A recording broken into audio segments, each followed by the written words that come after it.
Eh bien bonjour à tout le monde, j'espère que vous allez bien. Voilà, donc aujourd'hui, Pascal, spécial dédicace, il fait beau. Mais peut-être que quand vous aurez la vidéo la semaine prochaine, parce que j'enregistre toujours les vidéos une semaine à l'avance, je suis très organisée comme fille, peut-être qu'il va neiger. En fait, on nous annonce mardi de la neige. Donc, je vais peut-être commencer par faire le cours avec des lunettes de soleil, je sais pas. C'est vrai, je voulais faire ça, puis j'ai oublié. Voilà, j'espère que vous profitez bien du soleil, en tout cas. Moi, je suis un peu plus bronzée que la semaine dernière, puisque j'ai la chance d'être un peu à l'extérieur ces jours-ci, à profiter, quoi. Voilà. Eh bien, nous allons commencer. On va s'installer. On va aller en position assise. Fais toujours attention à mon décolleté parce qu'il paraît que ça se voit quand même bien sur le, voilà, sur les vidéos. Bon, après, c'est embêtant, quoi. Donc, j'ai remis mon super t-shirt. Puis ça y est, là, comme il fait beau aujourd'hui, Pascal. Euh, j'ai mon pantalon spécial yoga du Népal, voilà, qui est vraiment super confortable. Bon, et puis quand même, j'ai remis les tongs, donc c'est quand même top. Je les avais quittés depuis l'entorse. Voilà, donc c'était un petit peu comme repasser par-dessus quelque chose, et bah ça y est, c'est fait. Donc c'est cool, c'est cool, c'est cool. Donc prévoyez de l'eau, une brique, une sangle, vous-même votre meilleure version. La meilleure version de vous-même pour cette séance de yoga. Je sais, peut-être certaines vont dire ça y est, Anne-Claire, ça y est, elle va pas bien, elle dit des bêtises encore plus qu'avant, mais euh, rire c'est vachement important, même dans les moments où on n'a pas forcément l'énergie. Pour la petite histoire, moi aujourd'hui et hier ça va bien, mais j'ai passé 15 jours très difficiles mentalement, voilà, par rapport à tout ce qui se passe en ce moment. Donc voilà, je suis comme tout le monde. Il ne faut pas croire que je suis, parce que je suis prof et enseignante de yoga, que je passe à travers tout ça. Et pourquoi je vous dis ça, l'autre soir, on a assisté à une conférence Zoom. Je dis on parce que mes parents étaient aussi connectés. Un professeur de yoga qui est sur La Roche-sur-Yon, qui s'appelle Guy Boudérault. Je ne vous en avais pas encore parlé de lui, mais j'aime vraiment beaucoup son enseignement. Et donc, il nous disait, je trouvais que c'était intéressant, un des grands maîtres qu'il connaît, Gyalwang Drukpa. J'ai déjà conseillé des lectures de Gyalwang Drukpa, c'est compliqué à dire, hein, qui nous dit: ne soyez pas effrayés de tomber à terre, mais sachez que vous avez le courage de vous relever. Voilà, ça, je trouve que c'est important. Euh, voilà, qu'est-ce que je fais de la situation et comment je peux rebondir sur ce qui m'arrive, en fait. Voilà, donc on a le droit, évidemment, d'aller moins bien, on a le droit de... L'important, c'est de s'arrêter. Ce qu'il nous expliquait, c'était vraiment de s'arrêter, de prendre conscience de tout ce qui est là en nous. Il n'y a que comme ça qu'on peut traverser. C'est un mot que j'aime beaucoup, traverser. On peut traverser euh, les tempêtes, en fait, et qu'on peut se relever des tempêtes. Si on ne s'arrête pas, si on ne s'installe pas en soi, pas possible. Si on continue d'être dans l'agitation, en ce moment, c'est vraiment un terme que j'utilise beaucoup, mais il y a beaucoup d'agitation. Voilà. Euh, c'est jamais bon l'agitation. L'important c'est d'être toujours en mouvement. Ça c'est oui, ok. Dans la conscience du mouvement, dans la conscience du souffle lié au mouvement, je ramène toujours à la pratique du yoga, mais c'est important. Mais l'agitation n'est jamais bonne. Donc revenir à l'immobilité. Je pense aussi à ce que disait hier Benoît. Il parlait de la la différence entre l'immobilité et la stabilité. Mais aussi, moi, je trouve que dans l'immobilité nous amène la stabilité. Et qu'il est vraiment très important de pouvoir rester, se poser immobile là, maintenant, avec notre respiration. Et c'est vraiment revenir au souffle, à la méditation, et vraiment ressentir ce souffle, cette méditation. Et c'est juste, c'est simplement et seulement comme ça que le mental pourra s'apaiser. Ça peut être aller marcher, hein, ça peut être tout ça. Aussi, c'est une sorte de c'est une façon de méditer aussi dans la nature. Mais voilà, comment, voilà. Donc, ne pas avoir peur de ne pas avoir honte de dire que ça ne va pas. Euh, je dis ça, je me parle à moi-même. Prof de yoga, des fois, on fait un peu notre thérapie. Mais c'est pas pour rien qu'on est professeur de yoga. Voilà, c'est qu'on a plein de choses à régler. Donc, c'est parfait, on peut le faire en même temps qu'on enseigne et tout ça. Mais voilà, ne pas avoir honte de reconnaître, mais s'asseoir pour écouter ce qui se passe à l'intérieur. Plus on va nier, plus on va être dans le déni de ça va pas, ou de voilà, en tout cas dans le déni de ce qui est là, de ça va ou ça va pas. On dit toujours ça va pas, mais c'est aussi ça va. Et plus on va être dans ce déni-là, moins on pourra être dans la réponse adaptée à ce qui va se présenter. Voilà. On sera plus dans une réaction, j'en ai déjà parlé sur d'autres cours, mais plutôt répondre que réagir. Ok. Répondre, c'est toujours adapté, réagir, c'est plus dans l'émotion, pas forcément le mieux. Mais on fait comme on peut, hein. Voilà. Qu'est-ce que je voyais aussi, hein, quelque chose d'intéressant, oui. J'ai plein de feuilles super bien écrites, mais non, vous allez vous installer. Peut-être, oui, c'est pas mal. Prenez plein de coussins. Je vous propose aujourd'hui une pratique de yin yoga. On a fait l'autre jour j'ai déjà proposé, je ne sais pas si j'ai proposé une pratique entière, mais j'ai envie aujourd'hui de vous proposer une pratique entière de yin yoga. D'ailleurs, d'abord parce que j'en ai eu la demande de pouvoir faire une vidéo comme ça. Euh, voilà, et puis, comme je vous parle de l'immobilité et de la stabilité et tout ça, je trouve que le yin yoga, c'est vraiment se poser, ne pas faire, arrêter de faire tout le temps, de surfaire, mais être simplement en fait. Hein. Voilà. Donc on peut s'installer sur son zafou, sur sa brique ou sur sa chaise. Tout simplement, voilà, se poser là.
Simplement s'asseoir dans cette immobilité,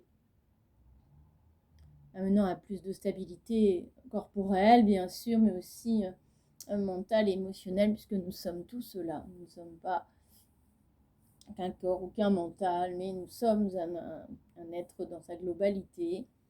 Et puis nous pouvons placer les paumes de main vers le ciel, ce qui nous permet vraiment d'abaisser nos épaules, de détendre toute la zone des trapèzes qui peut être un peu contractée. C'est là que vient se placer le stress, donc on peut chercher ça, à vraiment relâcher, à être dans une ouverture aussi à ce qu'il arrive, et non dans une résistance. En tout cas, ça créera moins de tension dans la tête et ça créera moins de douleur dans le corps également. Donc, vraiment s'ouvrir à ce qui est là.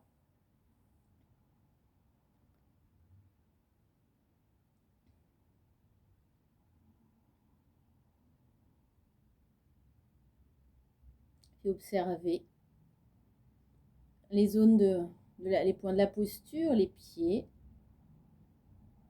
les genoux, les hanches, le bassin, le dos, la tête, les épaules, les bras, les mains. Être là est vraiment là, nous pouvons le savoir, être là est vraiment là, ce sont dans nos sensations corporelles. À quel point, là, aujourd'hui, suis-je là et vraiment là, dans cette assise en Tadasana. C'est-à-dire, mon esprit est-il en train de penser à autre chose? Suis-je submergé par mes émotions ou détourné de la concentration, de l'attention par des bruits que je peux percevoir? À quel point, là maintenant, suis-je là et vraiment là, dans mon être tout entier, ici et maintenant?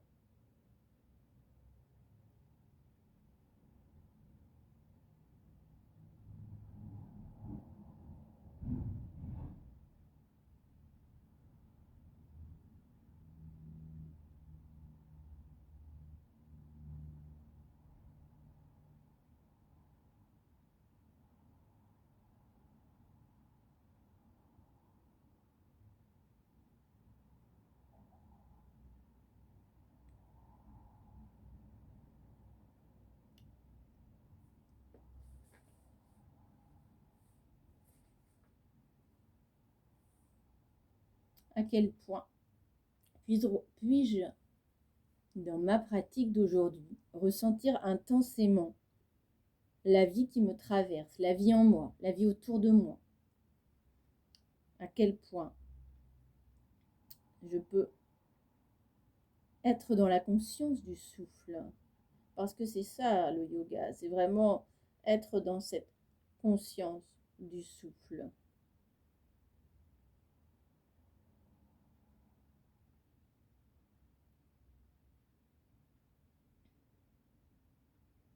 Observons justement notre respiration.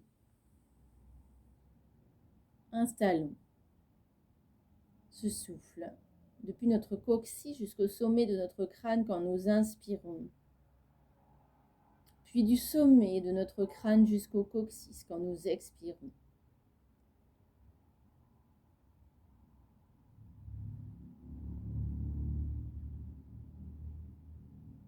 Et dès que l'esprit s'en va, ramenons la conscience au souffle qui traverse de part et d'autre, de bas en haut, notre colonne vertébrale, notre verticalité dans le souffle. À chaque fois, ramenons notre conscience dans le souffle qui va et vient, du coccyx au sommet du crâne lorsque nous inspirons, et du sommet du crâne au coccyx lorsque nous expirons.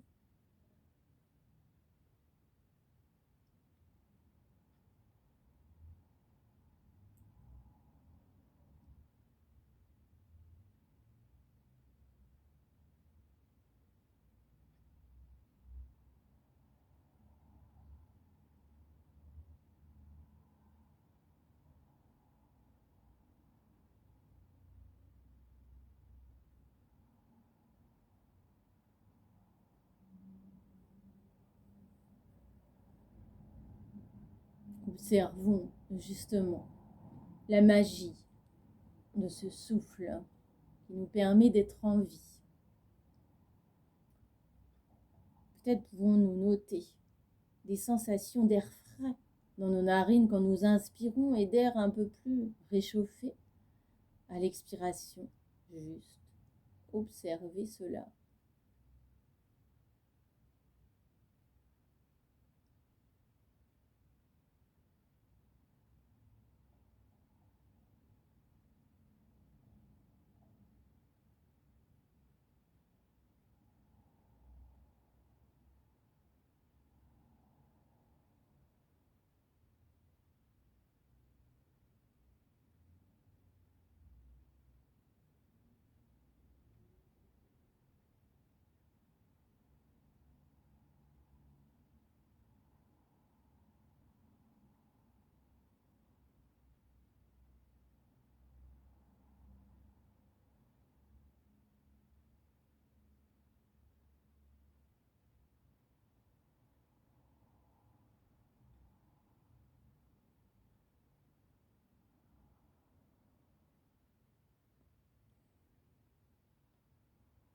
Puis, étendons ce souffle. Laissons-le partir depuis le centre de la terre, sous nous. Traverser le plancher, le sol sur lequel nous sommes assis, la terre sur laquelle nous sommes installés, et traverser notre colonne vertébrale jusqu'au sommet de notre crâne, puis se relier au ciel au-dessus de nos têtes.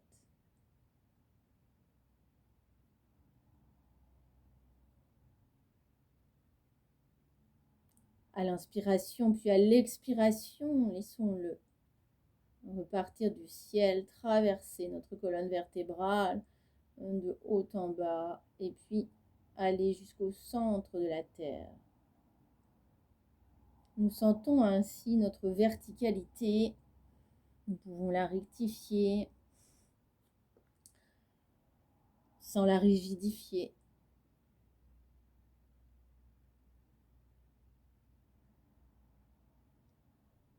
Et poursuivre ce chemin du souffle, du centre de la terre au ciel à l'inspiration, puis du ciel au centre de la terre à l'expiration, avec toujours comme passage obligé notre colonne vertébrale.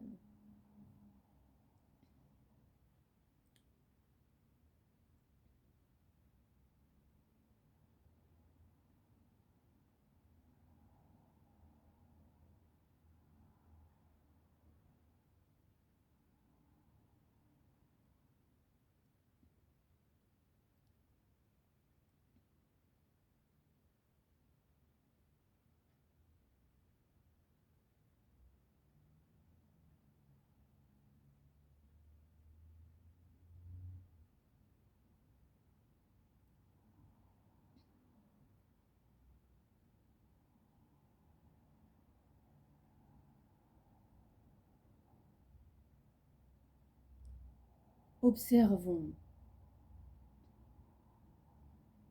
notre météo intérieure. Si aujourd'hui dehors il fait grand soleil, il fait peut-être 20 degrés, est-ce que cette météo est la même qu'à l'intérieur de moi? Je me pose, je me dépose pour observer, accueillir cette météo qui m'appartient, qui n'est que la mienne.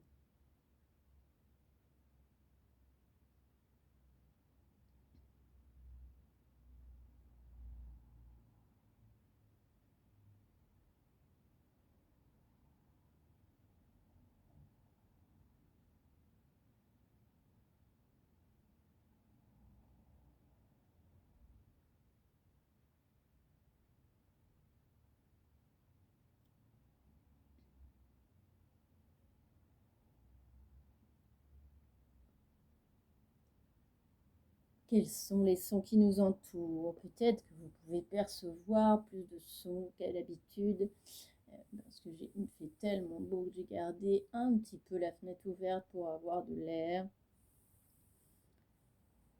Mais pas tant que ça quand même, pour que ce soit confortable pour vos petites oreilles.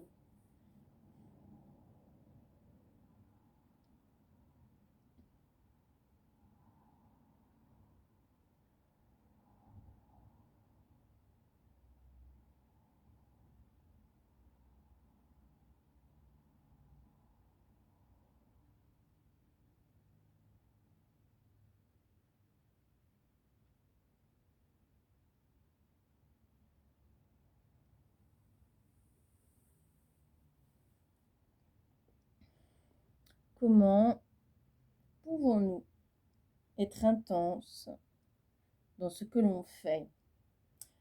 Ça va être vraiment l'idée d'aujourd'hui dans la pratique du yin yoga. Ce sont vraiment, comme je l'expliquais déjà, ce sont des postures longtemps tenues avec du matériel qui permet vraiment de ne pas être dans de la trop de souplesse forcée ou trop de tension, trop de vouloir. En tout cas, on veut rien. On est vraiment obligé de ne rien vouloir. C'est parfait. Comment pouvons-nous être intenses dans ce que nous pratiquons?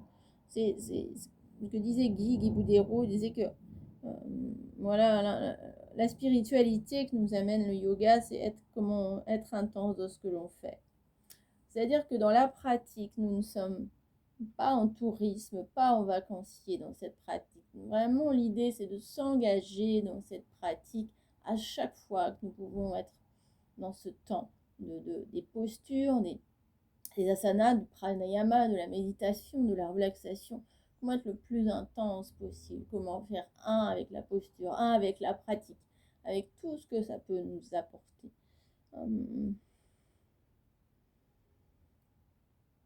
Voilà, nous sommes vraiment... Le yoga n'est vraiment pas quelque chose, c'est pas du bien-être, c'est vraiment euh, être intense dans ce que l'on fait.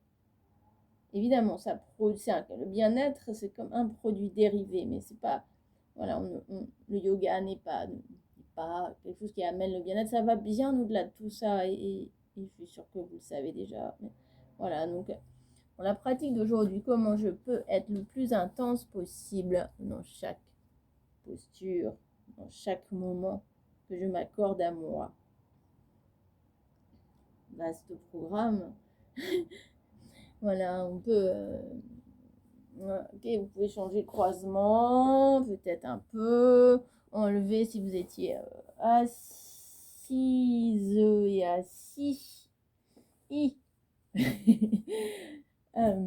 Messieurs, bonjour. Je sais que vous êtes peu nombreux dans les cours, mais vous êtes présents. Petit coucou à Christian et Jacques. Et puis, il y en a sûrement plein d'autres que j'oublie. Voilà. Et Joël. J'ai travaillé ma mémoire. Comment je peux être intense dans ma mémoire? Jean. Thierry. Voilà. Voilà. Je regarde un petit peu ce que ça donne au niveau... Ok, il faut que je remette quelque chose un peu. Voilà, dis donc, on devient quand même vraiment très très bon, je pense. Est-ce que ça donne quelque chose comme ça? Oui, c'est bien. Voilà. Ok, c'est bien. Faut pas que je me mette trop debout. Bien. Donc, ayez des coussins à vos côtés, les amis. Voilà. Pas loin. Allez, je suis toujours là, mais je prends les petits coussins. Je fais comme si j'étais avec vous. Hein. C'est-à-dire que c'est pas un cours parfait, c'est pas... Tout n'est pas... j'ai pas les coussins bien rangés à côté ou machin. Non, j'essaye d'être vraiment le plus naturel possible. En même temps, si je mets tous les coussins devant et que vous ne me voyez plus, c'est un peu compliqué. Mais voilà, j'espère que ça vous convient toujours. En tout cas, j'y mets tout mon cœur. Et puis ça me fait du bien aussi en même temps. Il est trop lui, il est vraiment mon petit doudou préféré. Voilà. Je sais pas pourquoi quand je me retrouve au fond, je me mets à hurler. Là, c'est catastrophique quand même ces histoires. Alors, vous allez pouvoir vous allonger. On va commencer par les massages des points marma. C'est pas mal. Est-ce que c'est ok? On me voit? Oui. Voilà, déjà. Alors, tiens, pour commencer, peut-être on change de position. Donc, on place des coussins sous ses genoux, les creux poplités. Quand j'étais plus petite, ça me faisait rire. Je crois que je l'ai déjà dit. En fait, je radote. On devient dingue hein, avec ces histoires-là. Voilà. Donc, bien pour vraiment que ça soit bien confortable. Peut-être qu'on aura besoin de placer quelque chose sous sa tête. Vous voyez. Voilà, laissez-vous vous déposer au sol.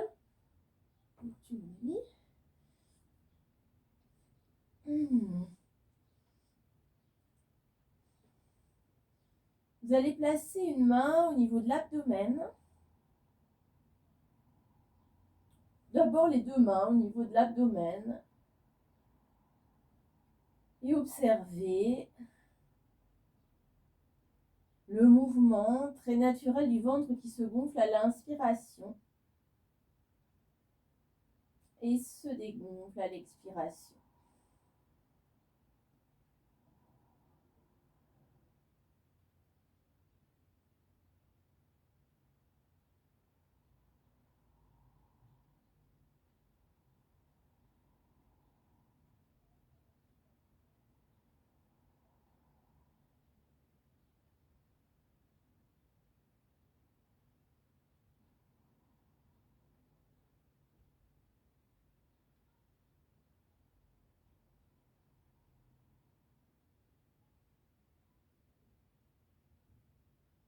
Puis vous placerez les mains au niveau des côtes et observerez que les côtes s'écartent quand vous inspirez et qu'elles se rapprochent à l'expiration.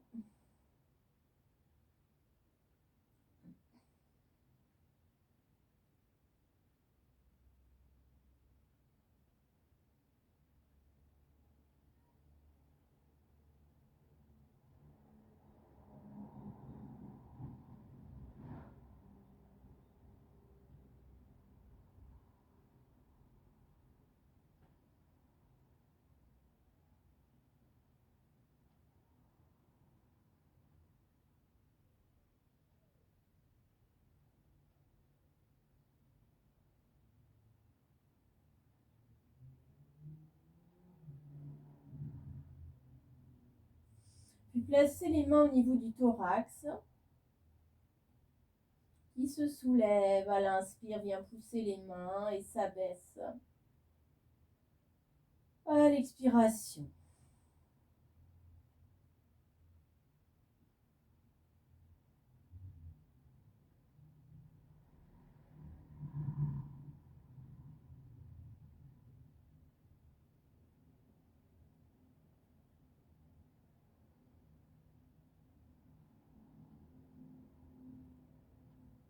Puis placez les bras le long du corps,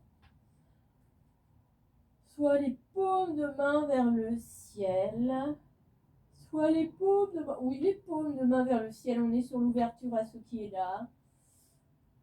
Et puis prenez conscience de cette respiration complète, respiration yogique.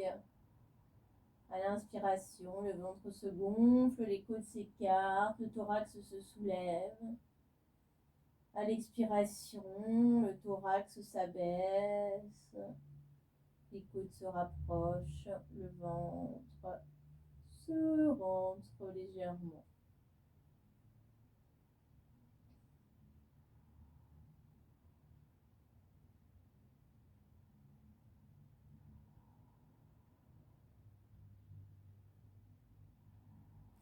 Comment, nous pouvons nous demander comment, chacun, comment je vis avec intensité cette immobilité de mon corps,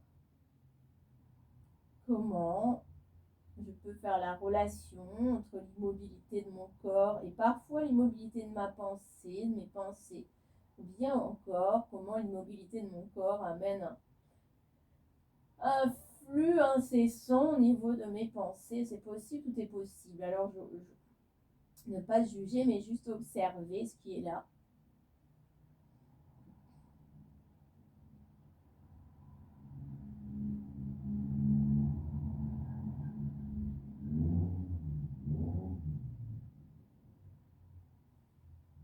Okay.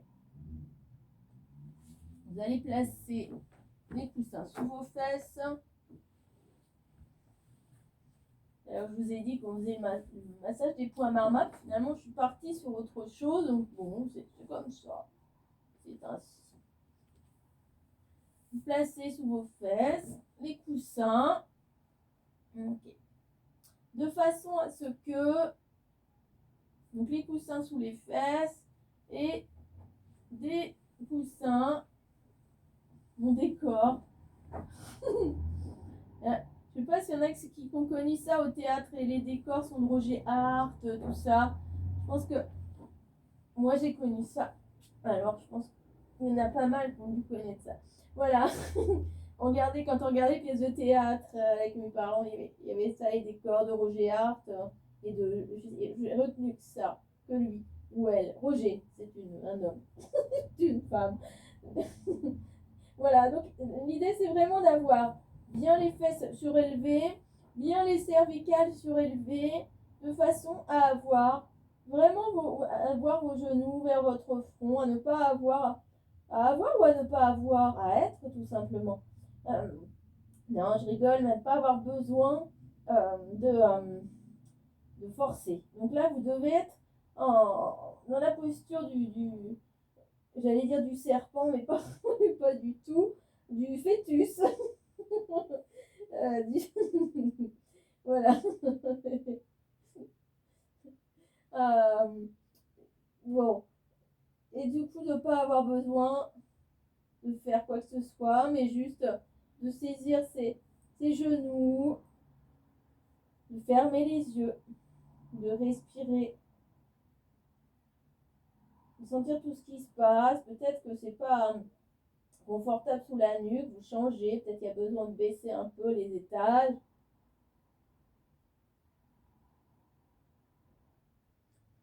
Et alors, on peut peut-être noter au niveau de l'aine, des pieds de laine, des hanches, qu'il se passe quelque chose ou pas. À aucun moment, comme je disais l'autre jour, le yin yoga ne doit vous faire grimacer, mais tout comme le yoga. Bon, je pense que j'ai envie de rigoler aujourd'hui, donc ça risque d'être drôle. Et pour moi, ça l'est, mais j'espère que ça l'est pour vous. Voilà. Donc en yoga aussi, il est important de ne pas grimacer. Bah non, parce qu'après, en ce moment, ça va, enfin ça va, entre guillemets, on se voit pas en vrai, donc si on grimace, bon, c'est pas trop grave, mais on va se retrouver en vrai, comme disent les enfants. Eh bien, quand même, c'est bien qu'on grimace pas, quoi. Voilà, donc l'important c'est d'être à l'écoute, être vraiment toujours dans la sensation, hein, je parlais de ça, de ne pas être dans la douleur, et ça c'est très important.